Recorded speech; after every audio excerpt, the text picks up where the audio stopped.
Yeah, it's cool. Um, well, how are you doing? The satellite haiku. Here we are. Satellite haiku. Hey, Milo. Um, yeah, I don't know. I was just saying that we've had this flu go through our house. So one of us after another has gone down. Now my wife is in the next room down the hall. She's just been in bed for like 3 days. She's probably a little stir crazy, but um, yeah, she's camped out there. She may shuffle in. There's a lot of that's the sounds of this house is shuffling, a lot of shuffling feet Yeah. and uh and coughs.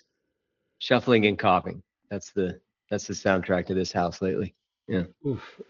One thing because I just came out of a cold and when I was traveling, and I always at the tail end of it, I always had this weird celebratory feeling of like, wow, I have an immune system, and wow, it did its job. Like it's not, you know what I mean? Like there's that, especially when you have the flu, you feel this weird part in the middle where you feel like, biologically, I'm not doing well. Like I'm not going uphill, I'm going down.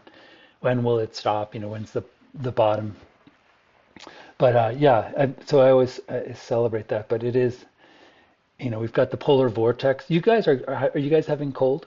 Really cold weather? Like not really. I mean, well, I guess so. Yeah, it was cold yesterday. It was in the 40s. So for San Francisco, that's very cold. It was high 40s. Yeah, no, that's It's cool. funny how that western sun though, you can't tell sometimes because the direct sunlight is different in the did you know do you notice that I noticed that in Arizona the direct sunlight you can really feel it almost like a heat lamp, so if you're Yeah, in the sun yeah. no matter how cold the air is, it doesn't feel cold. Whereas I think the damper, more humid air of the East Coast, the air itself actually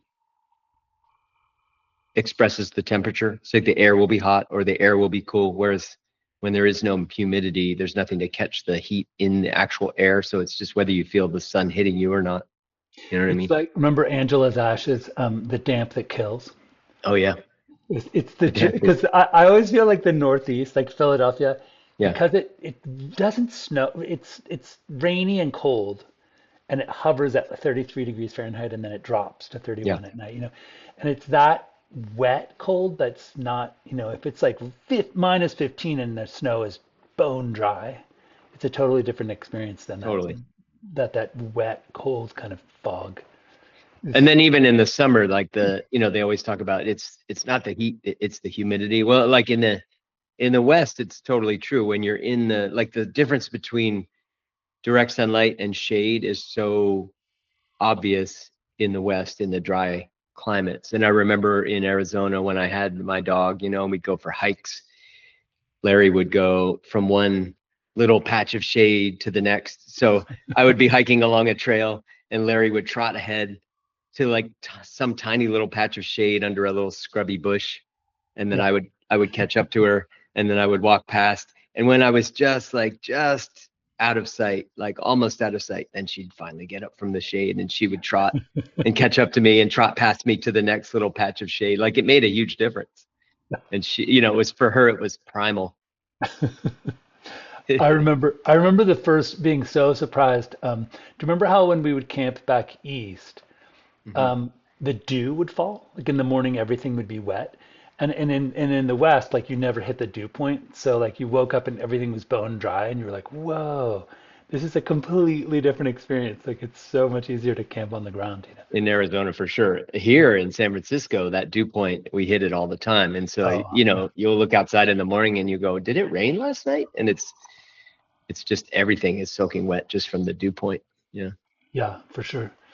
I have a Larry story I have to tell. It's kind of gross, but remember you were up in Tempe, and my wife at the time and I came to visit, and I was like at this sort of post undergrad phase where I was like I mean my mom had been really healthy and weren't allowed to have sugar cereals. We weren't allowed to have cookies at home. And we weren't allowed to play video games. We didn't have a video console.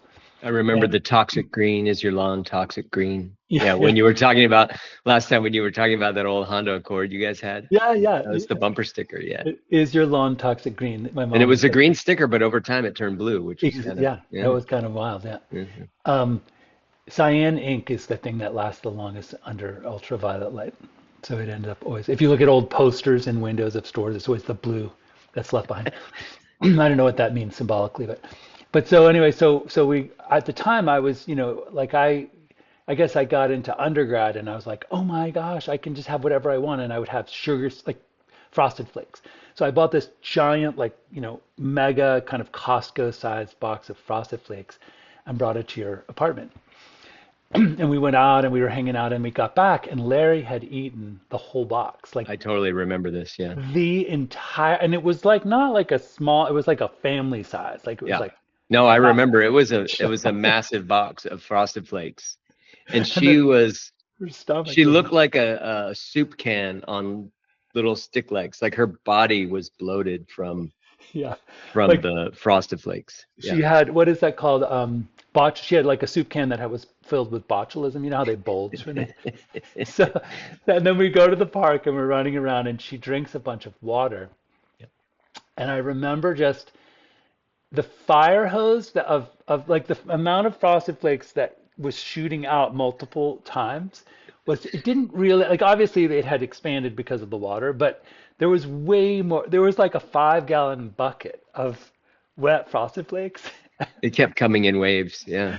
And she would like come running over. I think she felt really scared and not, uncomfortable, and so would come near us and then like share all the Frosted Flakes with us. It was kind Uh, Dogs are crazy. I was talking to somebody the other day. They were talking about going away for a weekend and leaving like a bowl of food for their cats, right? And of, this is something I've thought about over the years when I've, watched people's pets or I've had my own and I had to go away and get somebody to watch my dogs. Because with a cat, or like with a lot of cats, you could leave just a giant bowl of food and the cat would kind of like dip into it when it got hungry, right? yeah, But if you tried that with a dog, like I think of Mookie, right? Mookie could inhale like a whole can of dog food, your little yeah, pug, right? yeah. Like before, like you'd take the spoon and throw it toward the bowl, and Yeah, it wouldn't make it to the bowl. It would just go in. Yeah, totally. And so if you tried to do that thing with a dog where you just left a giant bowl of food, your dog would look at it in the first minute and go, seriously? Like this is for me, right? Really? Right? And then the dog would just eat it all right in that sitting, and then it would just be starving for the next 4 days at your house. I But did go up to visit in Campton, Aunt Penny's farm. mhm. Stayed there for a while, and she had a giant garbage pail filled with dog food. She would just dump a giant bag in there, and her dogs would come by and take a few bites and leave. And one day we couldn't find Suki, who was the older pug, and calling, shouting, walking through in a grid up and down, trying to figure out where. And eventually, someone found Suki. Somehow, Suki got inside the garbage pail and it Oh, was no. had been just eating nonstop. And like when we came, she just looked up like, "Help me, please help me." At first, she thought she was in like paradise. She was like, "There's so much food here," and then Yeah, like be careful what you wish for, kind of thing. exactly. Like the Buddhist thing about everything is poison in the right amount. Like if water is poison, like if you have too much oxygen, if you have too much oxygen, it's poison.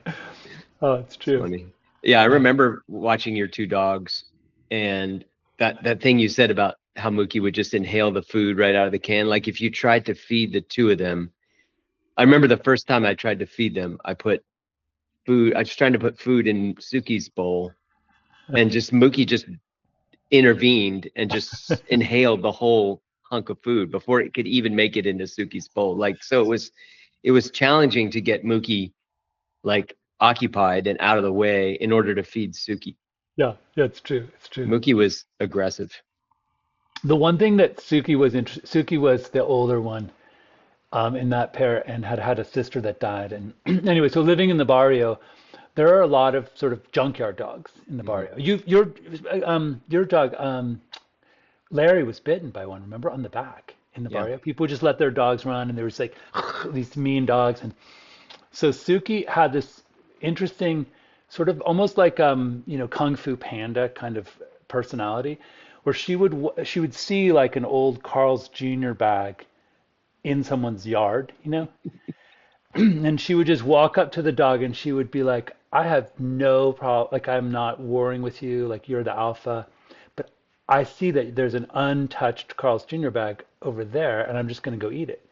And she would just come up and sniff the snarling dog's face and just kind of smile and then like walk by it. Now, if you tried to take away the Carl's Jr. bag, Uh-huh. she it was the one time she became violent. She would literally go for your throat. Like she would just be like, chicken bone. A chicken bone was like if you were worried she's gonna choke on a chicken bone, you try to Uh-huh. take the chicken bone like the most horrendously scary like little munchkin Yeah. thing. That's always the test. I mean, that's a test that I think like humane society type places do with dogs is to take food away. Like, will the dog, if the dog doesn't get aggressive when you take food away, there's no other, like that's the most prone to aggression a dog will be is when you're Right. trying to take their food away, right? Yeah. We also had she walked into a cactus and had a tiny little cactus thing poke her eye because her the pug's eyes bulge out. Mhm. So we took her to this vet. It was like a high end vet that can do surgery and stuff. And the guy was super arrogant. Like I was like, hey, be careful because she's getting old and she bites. And she had bitten a few people. And but she looked like an unfortunate soul, like one of those little Disney characters that with giant eyes, like and so he looked at me. He looked at me and he was I like, love that. I Yeah. have been doing this for 35 years. Do you think I don't know what I'm doing? And I was like, I told. So then he goes to look at her on the table and you hear, and then he kind of runs out of the room like holding his finger. Yeah. FOFO, right? Or Yeah, FAFO. you were warned. Yeah. Speaking of which, we're in that place Yeah. politically, right? Yeah, that's one of the memes anyway. I don't know. I mean, it's being used in the context of people who voted for Trump, like getting what they voted for, right?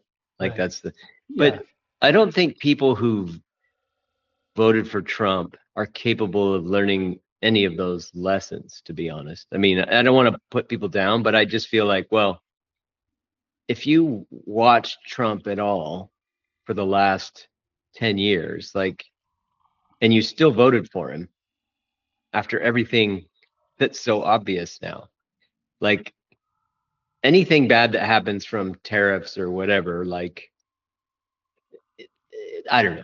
I just don't think like if you're capable of voting for that guy in the first place with everything we know, then you're not gonna anything that happens that you would, potentially find out in that find out phase, you're not gonna connect to Trump anyway. You're not gonna blame Trump or attribute any of that badness to Trump. I mean, it's always the deep state or whatever. It has been his whole political career. Anything that's bad is caused by something other than, it's just motivated reasoning is very powerful, right? So, Yeah. I've been thinking a lot about this week, and I did take like a doom scroll session. My wife was out of town, and I just kind of did nothing and kind of, I guess, I don't exactly know when that happens creatively, like when you just kind of put everything on hold. But mhm. I thought about one thing that's amazing to me is the vast diversity of the MAGA coalition and its allies. Yeah. And it doesn't seem like we've seen little ways in which, like for instance, Trump said, "I want to put $500 million into was it 500 billion? $500 million into AI development by Mhm. the U.S. DARPA or something." Yeah. And Elon Musk came out and said, "Stupid idea, don't do it. You let it, like." And that's like one little crack in the veneer. Mhm. And then you see like so what one thing that's kind of if we were to go into a whiteboard like go to up to a whiteboard and kind of map out like all the coalitions like weirdly like the Second Amendment people and the Christian nationalists and the billionaires class. I feel like there's they don't I don't it's kind of like it's hard for me to imagine that it can persist and be successful. No, I mean, I don't think it can. I mean, I think we noticed that last time, right? Like what got done during the last Trump administration, right? Nothing. Right. There was Yeah. one tax cut that was, I mean, remember the joke Yeah. was True. infrastructure week, right? Yeah. Yeah. Next week is infrastructure week, and then and the health plan that big Yeah. binder that had Concepts of a plan, right? Yeah. empty thing. I always one thing we've talked about this before, but I always am surprised that like a true populist, I would think, the guy said at the beginning last time, "Hey, I don't owe anything to big pharma, Mhm. so I'm going to, and I'm the king of negotiating, so I'm going to get you the best drug prices for Medicare, like because people, everyone would be happy with that, right?" And then he came out of that room of a meeting and said, "Who knew that healthcare was so complicated?" Like someone threatened him and was like, "Dude, if you mess with big pharma's profit, like you will go face down in the dirt," or whatever they did, to scare him. But I always thought like he's such an arrogant little prick that he would want to give the people, like he'd give them like, legalize weed Mhm. or something that like MAGAs and Democrats both like, or like give them like crazy good health care. You know what I mean? Just because Just then for he's, just for the gratitude that he would feel, yeah, or the like accolades. Yeah.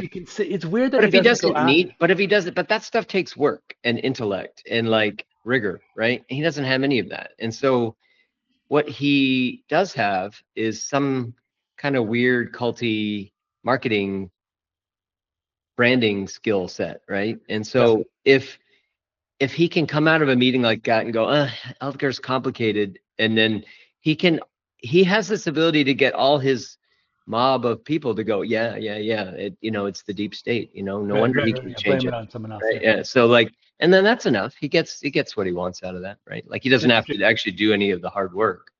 It's true. It's true. Um, this is an interesting sort of weave segue, but remember how people started talking at the end of the pandemic about quiet quitting? Hmm. And I had never had a corporate gig before, so I did like my 7 years in the corporate world, and that was the end of that was the pandemic, right? And I remember my creative team was laid off, and then my boss was kind of like, "Shut the fuck up! Like you have golden handcuffs. Don't rock the boat." Like and it got kind of more and more like that, like less and less responsibilities, less expectations, more pay, and it was like this weird. I didn't like it at all.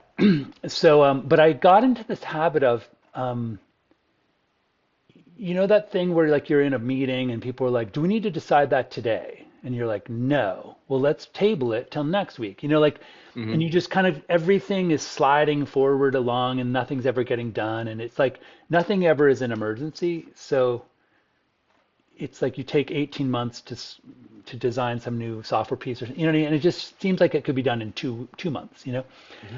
I feel like my question is like what you were describing was Trump's organization just does that all day long. Like they did one tax cut in 4 years, and then a bunch of performative kind of dorky things that got him impeached and stuff.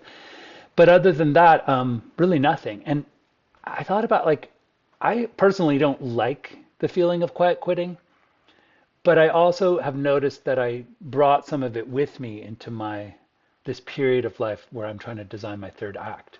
Do you have any thoughts about like I want to be one of those ultra productive people in 2025 who gets up and does seven small things in the morning, like practices Spanish for 2 minutes and read, like Hmm. I want to be that person, but then there's like a part of me that's just like, is it worth it? Like maybe Yeah. not, like, and it's this I weird don't know. little, I feel like I shed that person some years ago. Like, I don't know. I think that one of the things that I started to feel, I felt like I described this to you, but maybe it wasn't you. It's just like as I started to settle into my 50s, Mhm. I remember feeling like I was in sort of an editing process with my life. Like I was cutting things out of my life, cutting ambitions in particular out of my life.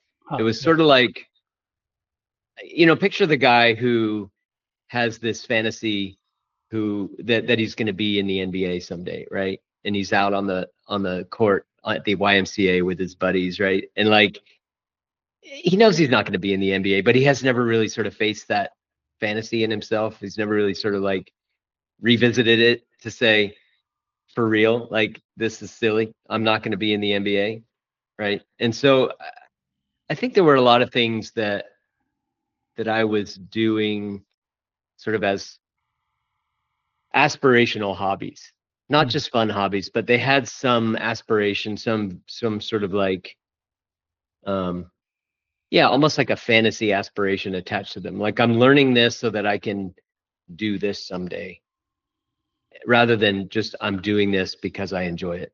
And it was sort of I was sort of engaging in hobbies with a goal. And there were a lot of those where I looked at them and said, do I enjoy this? Yes or no? Because the goal part of it is silly at this point in my life. Like I'm not going to have a career doing this thing with this, whatever. So um let's say it's harmonica or something, playing the harmonica. I'm not going to be in a blues band, right? Like I might do that for fun with some guys, but um my practicing this, why am I doing this? Am I doing it? So I guess that's what I'm the opposite. Like I don't want to be a product productive guy at this point. I don't care about being productive.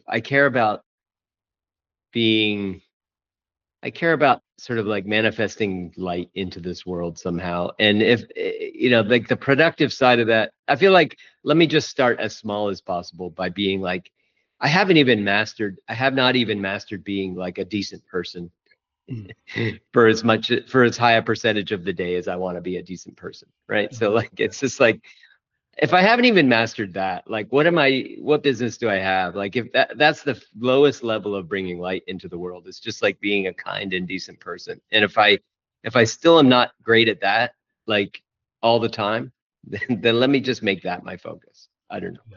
Yeah. You know what I No, no, mean? I totally hear you. And when I say 2025, it's like I'm aspirational about being aspirational. Like I Yeah. really like if I were to sort of rank it, I would be like I'm like on a 2 out of 10 wanting to actually fire up that sort of hyper productivity guy. Hmm. But here's one thing that I have learned, and I have had therapists ask me this, across several years. Have you done a project where you're working on something and the task set and the energy required, the output required, feeds back on itself and you get more energized and excited? Whereas like I used to, like a great example was like my boss would say I had to do like a quarterly budget or something and I had to whip up this nasty spreadsheet and like put in fake numbers that no one knew, and then I had to hit enter and he was like, good job, and I was like, no one ever looked at it again. So I used to like drag my feet until like the very last second and I would be getting emails from this SAP system like, you know, you're about to time out. And and that task was just excruciating. It was like pulling teeth and it sucked energy and you wanted to just go take a nap, right? So, so what my therapist said was she was like, well, take note, take very careful, pay attention to which projects and which activities fire you up, and then just lean into those ones and try to accumulate more of those things. And yeah, so it's been like I was on a film set in July for 8 days, and it was like grueling work. Hmm. But I rolled out of bed and just was like so excited to get to the set, and you know what I Yeah. mean? It was Yeah. like, Well, I think that's a good lens to look at it. So because the way my answer was really about ambition, you know, I guess ambition is a more of what I was describing than aspiration. yeah, And so I started to shed ambitions, but I do think that like one of the things I've been trying to do since, as part of that whole exercise, that larger sort of macro exercise, it's exactly what you're describing. It's like paying attention to what energizes me, what I'm actually interested in doing, not doing in the service of some ambition. So ambition, I guess, is a different word than aspiration. Like aspiration is a more positive word than ambition in my mind. And I've started to shed ambition. And part of that could even be fear. Like there's a part of me that wonders, like, am I shedding am I shedding the sort of that ambitious side of myself out of some fear, like, fear of failure or something like that, right? Like, yeah. I don't know. So I examine it. It's not something that I don't continually examine. I do. So I don't know. Well, here's something, back to like, and again, like I was always really impressed with how persistent our personality is maintained across our life, even though, as you say, like as I hit my 50s, like you start to reevaluate, the deeper meaning of something, and as you say, ambition. But like I look back and I think remember when we were talking about lacrosse and I was this sort of spacey kid who was daydreaming, Hmm. and he would be, the coach would be concentrate, boom, I'd get hit. And I used to describe myself to therapists as a cork, very cork-like. Like if you pushed me down, I would eventually find my way back to the surface after 2 or 3 days. Like I could come back up without any kind of effort to be sort of happy-go-lucky again. But what I didn't have was a rudder, a sail, and a port of call, like a destination. And so I felt like in many ways, like, I ended up in Tucson because my wife at the time really wanted to come to school here. And I'd sort of I kind of make every place work. Yeah. Yeah. Um, but I don't necessarily like if you ask me like what would be your favorite thing to do in the afternoon, I would be like I would want to go sailing like every afternoon. Like that Yeah. would be like the perfect life. I could do work all day long and then go sailing at 4:30. It just would be not surfing but just sailing. Just pushed along by the where. And so like what would it take for me to like this third act like to like prioritize things and actually make a change so that. 100%. Like I think I'm the same way. Like I drifted from one thing to another, and I honestly don't know. I struggle with that too. I don't know. Like I can look back with some regret to say, oh, I should have made more intentional choices at every step, right? But I Yeah. don't. I agree. Like I don't know what it would. I don't know how to do that starting now. Like I think that being intentional, and maybe I think of it slightly differently than you. I think there's a I love the idea of aiming for something that like sailing at the end of the day, because I agree with you. Like how amazing would that be, right? And so to sort of like point at that as some sort of north star and say, all right, how do I get to a day? And a lot of people are able to do that. I don't know. I think about conversations that I've had and that I've heard, and that tension I've struggled with between acceptance. They talk about acceptance and surrender, and at the same time striving, right? And being ambitious, or like aiming for something. And that could that tension applies in this type of context where it's like, to what extent should I learn to accept the current moment and be content, versus aim for something and try to have a goal, to be goal oriented, right? Like those two things are sort of in a natural tension. And the word accept can sometimes get too close to resignation Mhm. or apathy, right? Like accept doesn't mean to accept the status quo doesn't mean you're satisfied with the status quo. It means you are really seeing the status quo. You're really kind of understanding it. You're allowing it to really sink in, and you're being very clear-eyed about the status quo. It's hard to really define what acceptance means, but it's not apathy. It's not resignation. And so, yeah, I struggle with that sometimes, like how to balance those two things, because the idea of accepting your current situation and trying to be satisfied in your current situation, and that type of acceptance can lead to, like what you're saying, like a lack of a sail and a rudder. Like I'm not, that's the Rumi quote, the passion and reason are the sail and rudder of your seafaring soul. Mm. And yeah, I don't know. I think about that tension a lot between those two things. And I think I very easily allow myself to fall into the sort of the acceptance side of things, to go, okay, I haven't quite accepted this. Let me just learn to accept this. And I use that as an excuse to stop working towards something. Yeah. No, that I feel the same way in many aspects.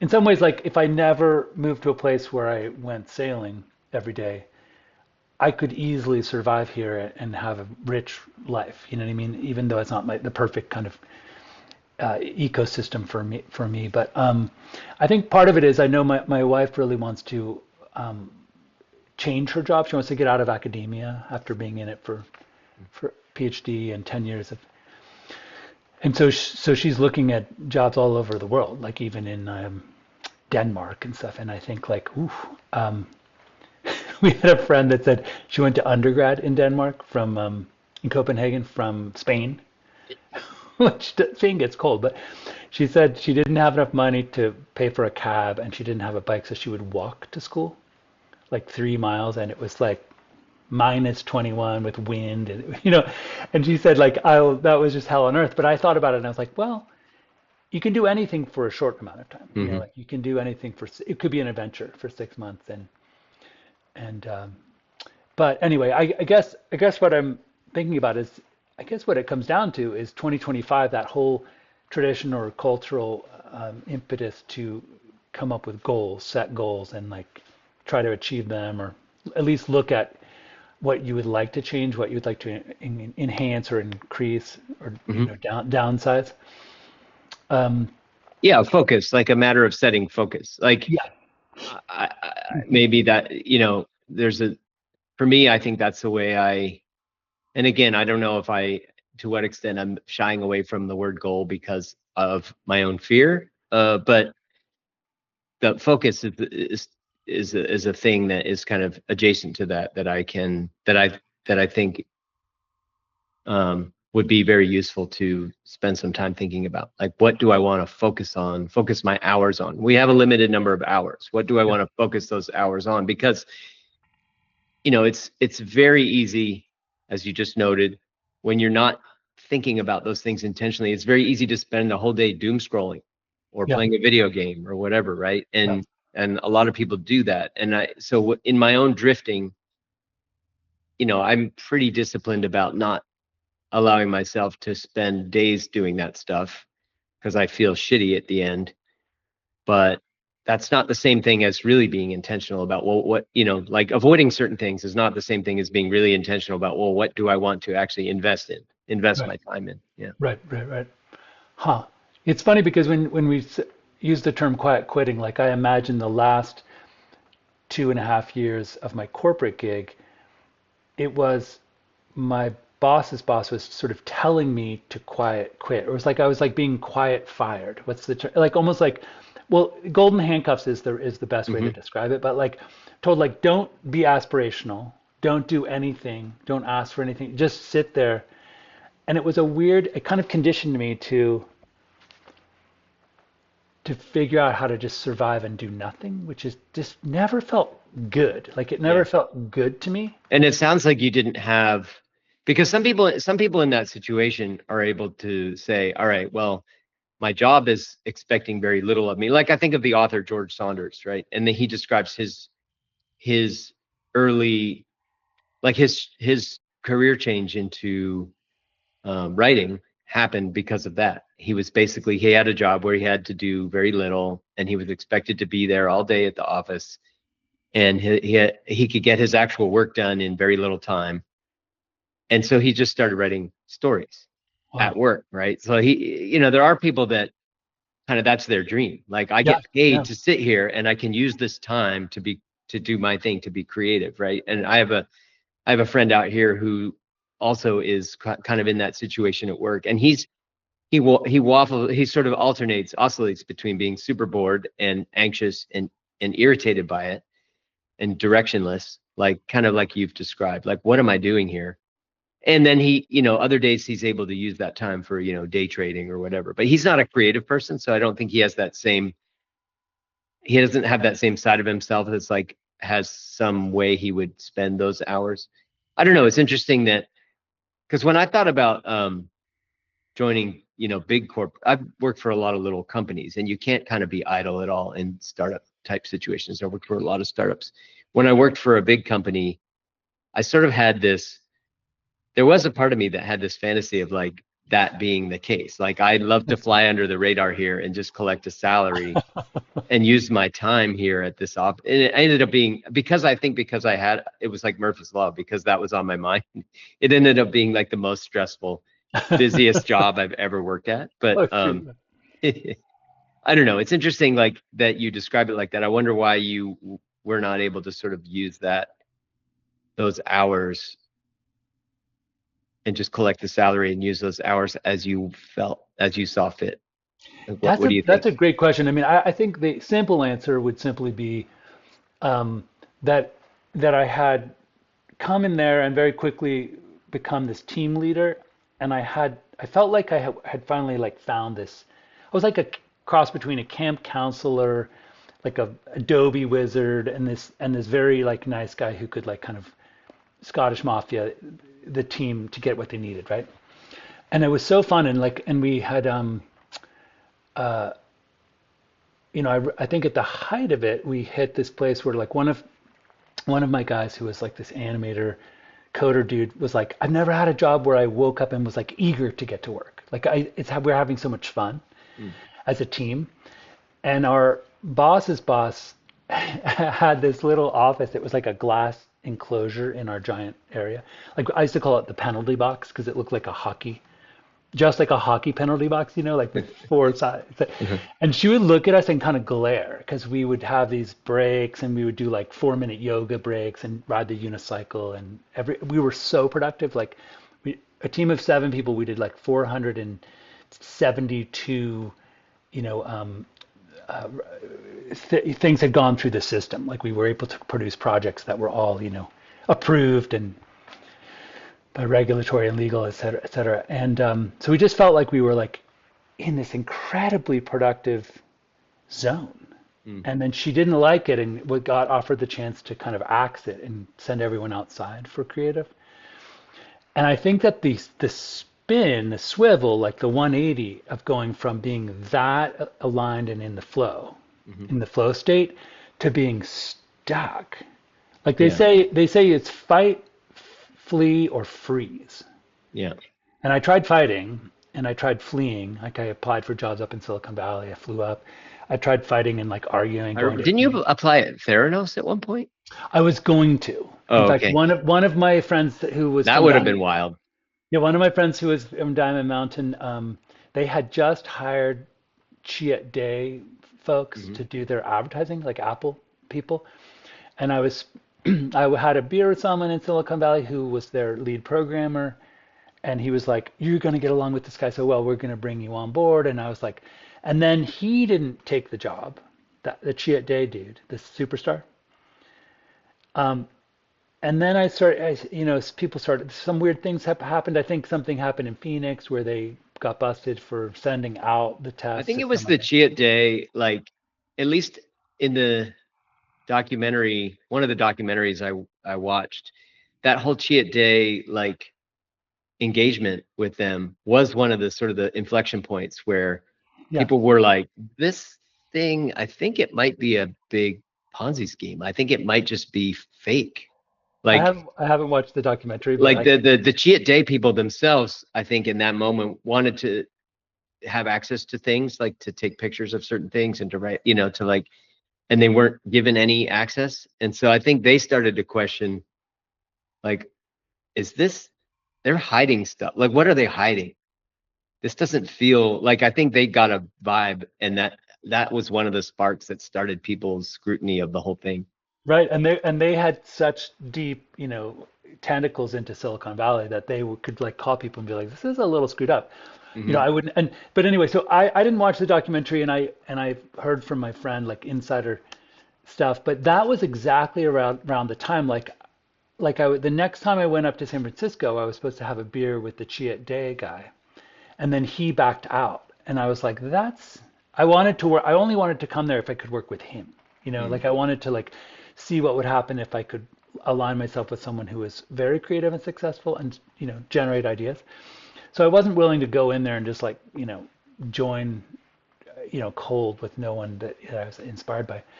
But anyway, yeah, my friend who worked there, the coder, he said, and he said he's very like my daughter used this term cult adjacent because of our church, and we've always like found ourselves adjacent to cults, and he said he admits that he's very cult, like he joined a Buddhist ashram that had became this giant cult, and Mm. he said when this woman Elizabeth Holmes would walk in the room, he would get like his legs would get all wobbly. He would have short breathing. He would be like, "Oh my gosh, everything she's saying is exactly what I want to hear."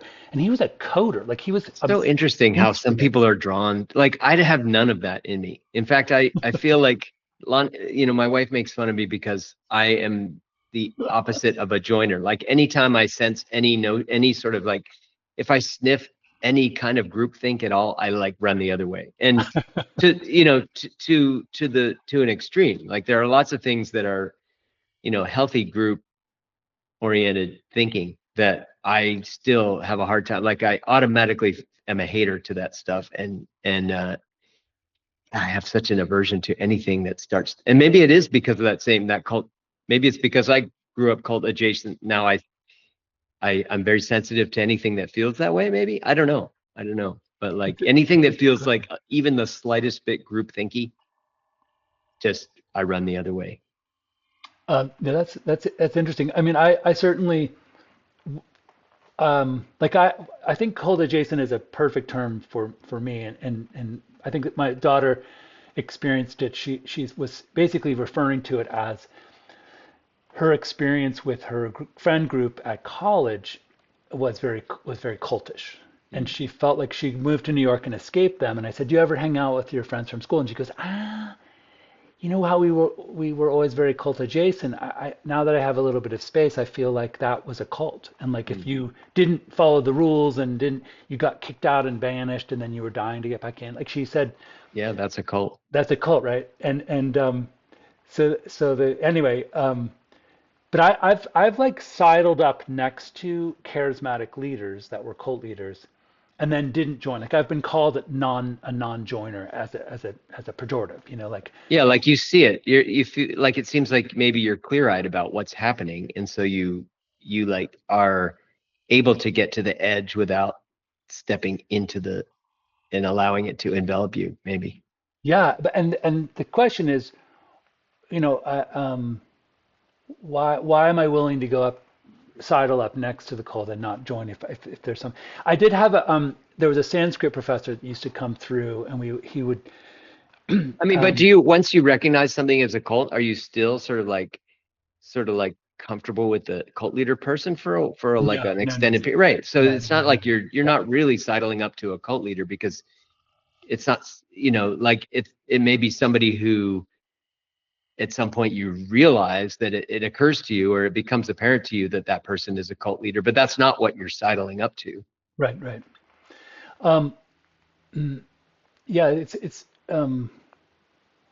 that's interesting. I guess what the Sanskrit professor said was when you're considering joining a group like a body of learning, let's say you're going to learn tantric Shiva, Kashmir Shaivism, or some kind of like spiritual growth thing. He goes, you should be able to ask the leader two questions, and then if they can't answer, you run. And he'd say, what are you promising me if I put in all this effort and work, and what do I need to pay to get it?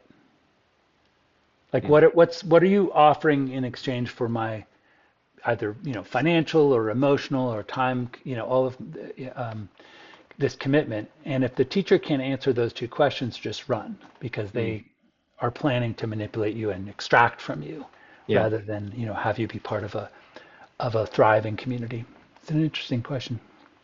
Yeah, I mean, it kind of goes back to that coalition that you were starting to describe, the political coalition on the right, which is, there is an interesting cult of personality around Trump that is a big part of that. Weirdly, that holds some of the coalition together, I think. I think, the sort of the broligarchy, the Musk, David Sachs, that whole Peter Thiel, I don't think that they are, sort of enamored with Trump, really. I think that they sort of see him as a useful idiot. So I think there are ways that and then you see like backlash against Elon a little bit against certain things, right? Like there was that whole gamer. You heard about that, I right? didn't Scandal. know. I No. guess I don't know which game it was, but I guess for a long time he's bragged that he's like one of the quote top players of this or that game, right? I have And heard a hint of this. Yeah, yeah, and the sure. gamer, like there's sort of a gamer community that just likes Musk as a person, right? As a personality, and they just kind of give him the benefit of the doubt with this stuff. Yeah. And for whatever reason, he decided he was going to live stream himself playing one of these games, some newish game, where he had talked about himself as being one of the top players of the game. And then during the live stream, it became quickly apparent that not only was he not like a very good player of this game, like he, and I don't know the game well enough to really speak the vocabulary, but he couldn't do like the most basic things in the game, like just ways of, just the most basic stuff. Apparently he was making just like really, really like noob level mistakes in this game. And in the sort of the esoteric vocabulary of the game, like there was this big backlash, like he can't even do this, he can't, blah, blah, blah. And there's a huge Reddit thread of like all the things he did wrong. And it sparked this bit of a backlash of the gamer community. And it's like one of those things where, he, and then that was sort of on the heels of him and Vivek and the whole H-1B visa thing that blew back Yeah. on them a little bit, right? Yeah. That's Yeah. now I think gotten Vivek kind of like kicked out of that whole Doge thing. Apparently Yeah. He's he's out. yeah. He wants to And run for governor of Ohio. yeah, and then Chris Rufo, that asshole, right? Chris Rufo wrote something about like I think they're just, this group of people is just starting to bump into the fact that we're basically at full employment, right? So like Chris Rufo wrote something on X about, how it's totally respectable to be like an assistant manager at Panda Express and you can make 70K a year and blah, blah, blah. And he got this huge blowback from like the, the right sort of mob, for lack of a better term, because those jobs are not for us, right? That's those are, and it's very interesting to see like what causes a backlash, Yeah. and I think there's nobody writing about it better than John Ganz on Mm. Substack. Like his last 3 posts about it are so on point. He has one called Mob Rule that's just about like, what is this mob? Like what do they want? Yeah. Like why are they following these guys when they are when we do see a backlash like we saw about these things? Like what is that coming, where is that coming from? Do they like these guys or do they not? What do they want? And so that Mob Rule post was really good. There was another one today about just kind of examining, well, looking at Hannah Arendt's book, The Origins of Totalitarianism. And he writes about how, quotes from that book became very sort of fetishized during the last Trump administration. And you sort of see these Hannah Arendt meme quotes all the time. But he was just digging into the context a little bit. Like, if you look at some of the quotes that have been taken out of context, and if we look at the context, some of these things become even more true and interesting around what's happening now with the, he writes today about the about those tech oligarchs, and kind of uses Hannah Arendt's book to kind of explain what do they want, like why these guys who used to be very libertarian seem to be suddenly very interested in being part of the government. Mm. And, it's just stuff like that. Like what's actually going on. So um they were sort of progressive libertarians, even sort of Yeah. and now they're very sort of right wing, deeply embedded in wanting to sort of like be part of the government. And so what's actually happening? Why are they, where's that coming from? And so the today's article by him called, I think, Back to the Origins or something. Um, anyway, he's just writing about this stuff in such an articulate and clear-eyed way. It's really, he's the best out there, I think, at the moment.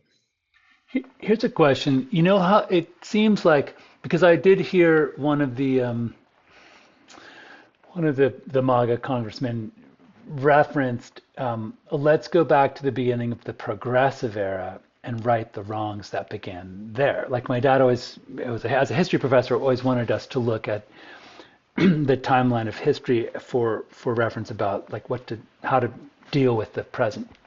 Mhm. And if you think of like feudal societies, how in Europe, let's say, during the Middle Ages, societies used to always sort of arrive at or end up at a feudal situation where someone owned the means of production, someone owned the land, and everyone else was a serf, right? That was kind Mhm. of like, and it felt like in the Gilded Age, the end of the 1800s, early part of the, before Theodore Roosevelt and then FDR, you had this push for oligarchs to sort of become feudal lords, and then American laborers would be like, and it was really a lot of the progressive changes that FDR brought around.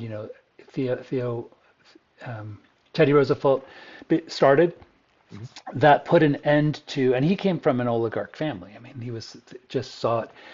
My question is, because it seems like, you look at Robert Reich's statistics, and we've arrived back at that same income disparity point as the height of the Gilded Age when those progressive things began to change. So, in a sense, my hope is that if you push too far, the Gilded Age will collapse. Like it's a kind Yeah, I of mean, a, that was his recent article, right? It was about how we are entering a new sort of age of aristocracy. And if there's one thing Americans don't like, it's aristocrats. right. They don't like And it. there's some of that backlash that, like that is, I think, probably built into some of those things that I just mentioned about the gamer thing and the, working at Panda Express, right? Like, it's like, who are these people to tell me I should work at Panda Express, right? Like that kind of thing. So Yeah. there is some of that kind of anti-aristocratic back in, you know, sentiment in that backlash probably.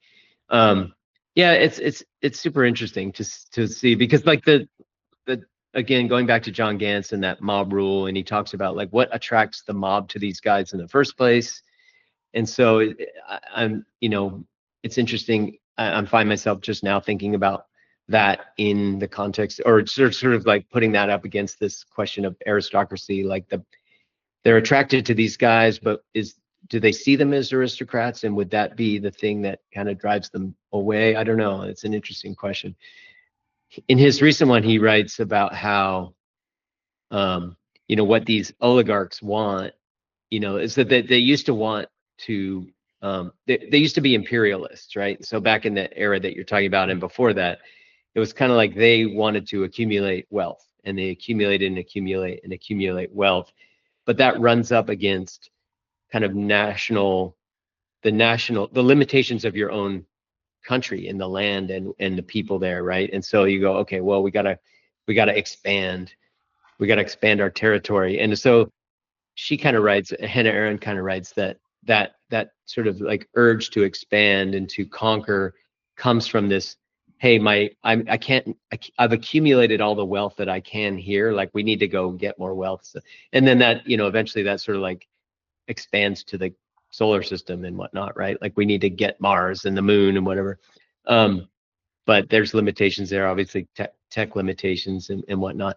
And so then she sort of says that so one of the next natural steps is to sort of like seize power in the government, and kind of like you sort of this lust for power gives them this urge to partly just seize the reins of power to control people, to extract even more wealth from the people, Mhm. but also to just destroy, like destroy for its own sake. Like it's sort of a lust for power. It's like, let me see, like the next natural phase of my power is just destroy shit, because like that shows how powerful I am or whatever. So it's interesting. Like she kind of just talks about how that's what they want.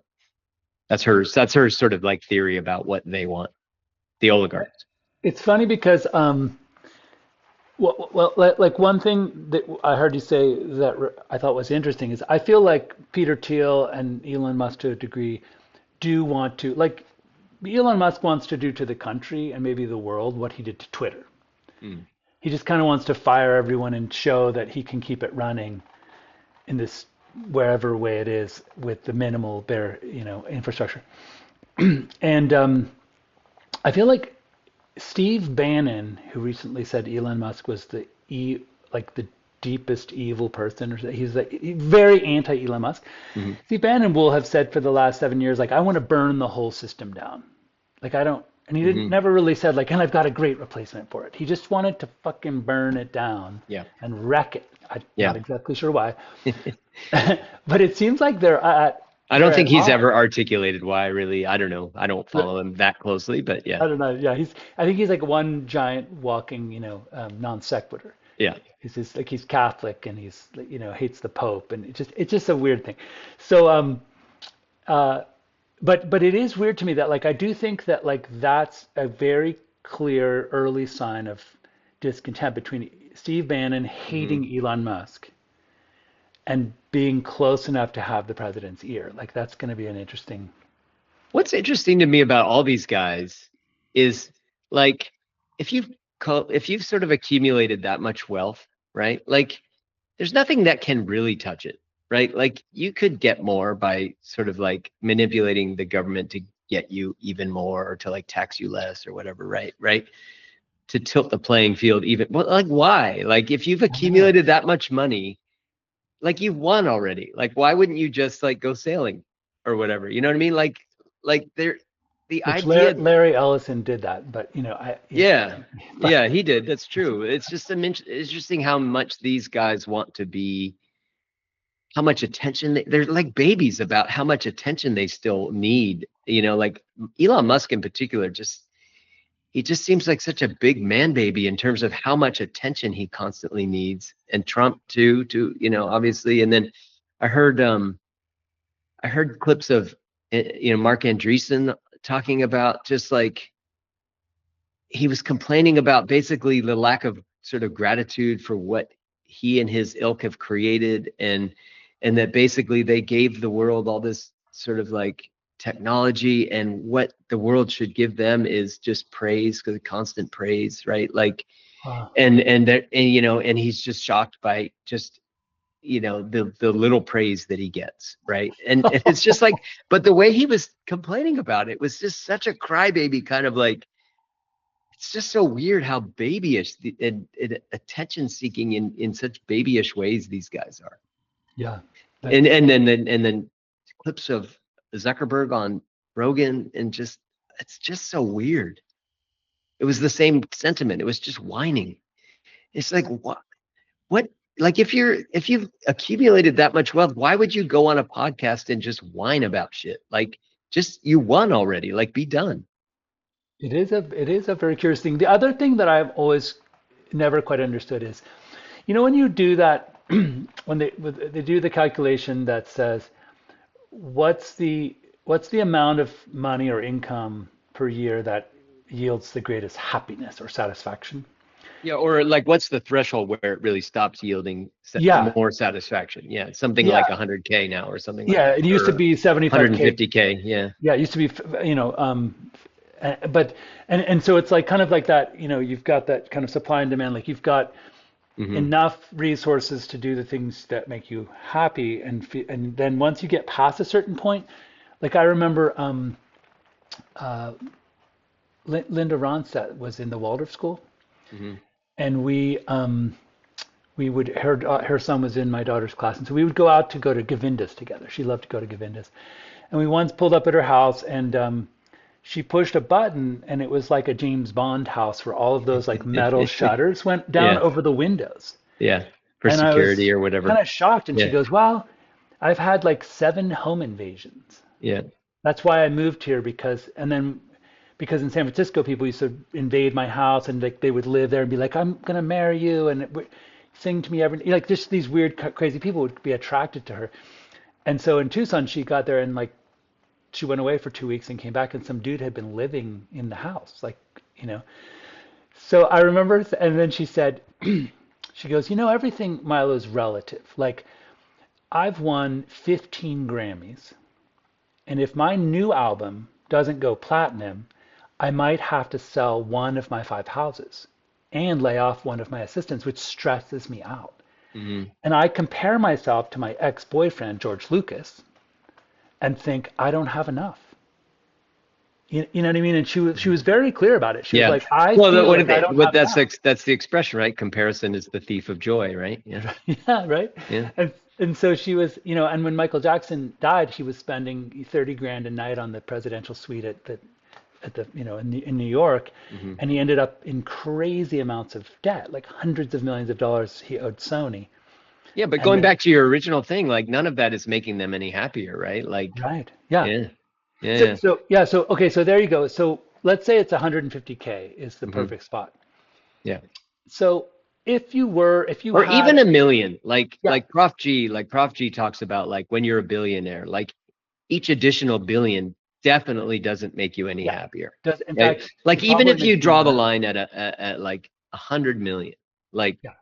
more than anybody on the planet ever needs, Right. then like even if you draw the line, there are so many people that are so much wealthier than that, and they're definitely not getting that much more, like just negligible joy out of each additional million or And 10 million. probably more Yeah. stress. In a lot Yeah. of cases, it's more stressful because you worry people are going to try to take it from me. Hmm. Am I going to make a mistake and lose it all? Like what Yeah.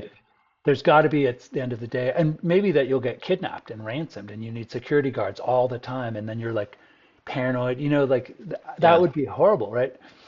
Um, so anyway, I guess my big question is like, why would any one of these oligarchs want to expend so much energy to rip off, extract more from America and from the rest of the world? It just seems Yeah. counterintuitive and Well, odd to it's me. just ego at that point because it's only the number. It's only the number because the actual sort of manifestations of their wealth they've already got everything they need, right? They got all the houses they possibly want. They have the boats, the planes, whatever, right? They have all the things. And so it's really just that number that they're looking at and comparing to each other. Is it, Ethan Osnos wrote in the New Yorker. It was probably 2 years ago now, but he wrote this article about yachts, like the yacht community. Oh yeah, yeah, totally. It was really good article. And it was just like it became so apparent, like the emptiness of these people, like because the way they would buy these big super yachts is they sort of would say, well, like if we all have personal jets already. Like you can't really like one up. We can't really one up each other with a personal jet. Like they're all kind of the same. Yeah, Houses, like you can go crazy with houses, but like a yacht is a place where we really still can sort of one up each other. Like you can have a much better yacht. Like it's like the length of it, is a the thing that two heliports, you the compare two. the number of, yeah, exactly. And so that was part of it. But then one part of the article too was just like it was talking about the people that there's a whole like sort of like other cottage industries that have built up around yacht owners. There's the staffs on the yacht themselves, right? Like So yeah, the and people who security staff, people and yeah, yeah, and the cooks and the people who staff the yachts. So that's a whole weird community of people, and that was pretty interesting.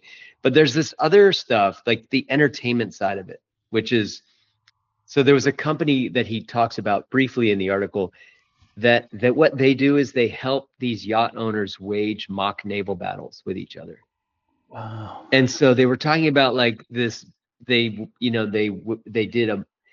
reenacted Midway, the Battle of Midway in the with the Pacific yacht. with some yacht owners, and they generate like smoke like that smells like gunpowder smoke, and like they have this whole, and imagine the cost of that, right? Like it probably cost, I don't know, $10 million to wage Midway Yeah, to have the right. smells and the smoke and to coordinate all that or whatever. And just think about, like, you're so bored, you're so fucking bored that you don't know what to do with your life. And you're like, hey, there's this company that does the naval battles. We should call them. Like, we're like, they're just so desperate for some way to sort of just like give their life a little bit of interest and purpose.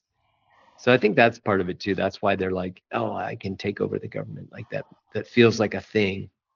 I totally see that. Yeah, that paints the picture for me. If someone's going to go and have mock naval battles with their yacht, trying to take over the government, it's like real life version of what are those games like where you try to invade another country and Oh, war games. Yeah, yeah. like sim games. Those Yeah, yeah. sim. Yeah, yeah. It's like a real life version of one, and it's much more exciting because real Yeah. people are I at can stake. actually take over the government. Yeah. Yeah. Anyway, Huh. crazy. Wow. Do you want to do we're over an hour. Do you want to do first world problems? Yeah, I don't really have a first world problem to do. Do you have one? I can't think of one. I haven't. Mine is so simple. Yeah. my Apple Magic Mouse 2 just Hmm. randomly stopped working on a regular mouse pad, but it works perfectly on like the very hard, shiny mouse pads. You know, like there's like a very small percentage of them are like thin, like plastic, you know. Yeah, yeah. So I went looking for, first of all, I'm like too Did they cheeky. change the mouse? They No, have a new mouse? it Yeah. just, there was a Magic Mouse 2, which has Okay. all of its own They've problems. had Like those for, yeah, yeah. people jokingly, like a lot of product designers say, because you have to plug it in from below, and so it lies on its back and it looks like a dead bug, you When know, it's charging. Yeah, when yeah. it's charging. Yeah. And they're like, why the hell would Uh-huh. someone put the charging thing on the bottom? Yeah. Plus, it's a stupid lightning port, you know. Yeah. And then when they switched it to USB-C, Yeah. I just read this morning that they just kept it where it was. Like they, you know, so people still have to flip it upside down and you can't use it while it's charging. Yeah. And anyway, so I can't find a mouse pad that works. I have a really big one, but it's getting old and kind of floppy and weird. Um, and so I can't. I'm gonna go on this weird search for this. But I've been like in Reddit. I've been like all through the forums, and like this is like a persistent problem for the Apple Magic Mouse too. So that's my first I world have problem. just like an old sort of gray neoprene mouse pad that I've used for years with my my mouse, my Apple But so mouse. so Yeah. but so is yours the Magic Mouse too? Yeah. It seems to be failing where, for some reason, if you use cloth or wood or anything, it just no longer works. Like, and I've Huh. tried cleaning it and rebooting it and updating Interesting. everything, Yeah. and then, but it works perfectly on this nasty hard plastic mouse. That's my first world problem. I mean, it's really no more than. It made me, so you did make me think of one, which is the Apple. Since we're talking about Apple, a lot of our first world problems are Apple for whatever reason. We use a lot of Apple products. The Apple remote for the Apple TV unit, I hate that thing. The thing that I hate about it is the symmetry of it. So like if I always pick it up in the dim light, I pick it up the wrong way and I'll click a button and it's like facing back at me because the buttons, like it's the way the buttons are in the middle and there's a flat surface pointing one way and a flat surface pointing one way with four buttons right in the middle. Yeah, Right. yeah, So what I did with it for a while is I just put a rubber band around the end it was supposed to face me so right. that That's when I smart. pick Yeah, it up in the dark, like I know that. yeah, yeah. So like I'm basically like making it ugly and destroying the symmetry of it on purpose so that To I make it point more it the right practical. Yeah. direction. Yeah, yeah. That's fine. Just for fun, like so, I have two things. I feel like my wife would tell you that Milo's got a lot of pilot projects that have been going on for 7 years. You know, Yeah, like yeah. we bought this new really fancy microwave that was like top of the line and wire cutter. You know, but the buttons don't light up. Like when you Hmm. can't see the buttons. Like so at night, I don't want to Yeah. turn on the light and I want to just warm something up. So I put like a rubber sticky on the start button and like a felt one on the fan button, so I So could you just can feel feel it. like kind of like a braille thing, you know, Uh-huh. you can feel Uh-huh. it.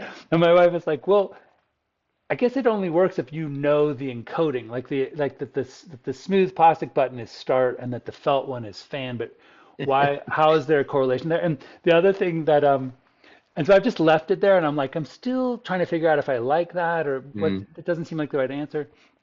And then the other thing is, you know, dimmers. Yeah. So I decided I love dimmers and I love having like mood lighting at night and stuff, but I couldn't decide which style of dimmer. Like you know how there's like ones where like there's a big button with The big button with a a little slide next to it. tiny Yeah, yeah. slider, then there's Hmm. ones there's like five Hmm. or six different like methodologies Yeah, of we have like like four of them represented around our house. Like yeah, it's definitely exactly. not consistent. Yeah, yeah. So I started to like buy every time I would buy a new dimmer, I just would buy a different one to see, and I'd be like, eventually I'm going to come to a place where I just love this kind of dimmer. So like, but when you go into a room, you're like, you know, you can't, you're constantly trying to figure out what kind of a dimmer, like where's the dimmer switch, where's the slider, where's the thing, Yeah. and so I haven't quite. This has been going on for 9 years, like ever since my wife moved in, you know, and she'd be like, well, Yeah. when are we going to make the decision? Like, when are we going to pick a dimmer? And just Yeah. Well, then it's standardize. hard too because they all still work. So you're like, well, I wait for that one to break and then Right, I'll right, buy the one that I like better or whatever. right, Yeah, totally. that's funny. Because yeah, I have a hard time replacing something that works perfectly well Yeah, with something yeah, else, even if I prefer the yeah. exactly. I love your rubber band on the Apple remote because you've complained about that to me before, And it's kind of like Johnny Ive. I'm sure it's just like where you had to have like nine, like a dongle with up, Hmm. adapters and ports. Like, and he was like, hey, one port. It's like One C hole. Yeah. one hole, No more and than one hole. you guys can just deal with it. It'll look ugly Yeah. aside from the form factor, but Yeah, he likes the symmetry of the remote, and I can see like if you tried to put the buttons closer to one end so that you knew which end to hold it, for example, like he probably would reject it because it doesn't have that, that Apple yeah, symmetry. it But doesn't, yeah, right? And anyway. then, but then it is funny that like how many people put a rubber band on it just to make it Yeah, practical. it wasn't my idea. I got it from somebody, some Reddit thing or whatever. I like went online and complained about it, and somebody, That's I think it funny. was on Twitter, was one of my last tweets, probably like 5 years ago or whatever. Before I, what do we call those now? Xeets. I call People them call I call them people excretes. Oh, that's right. You said that last time. Excretes. I forgot. Yeah, yeah. All right, brother. We All right, should man. go. Satellite Haiku, great to talk to you, and hope everyone heals up quick. Satellites? A satellite represents a journey, information gathering, this journey around the Earth.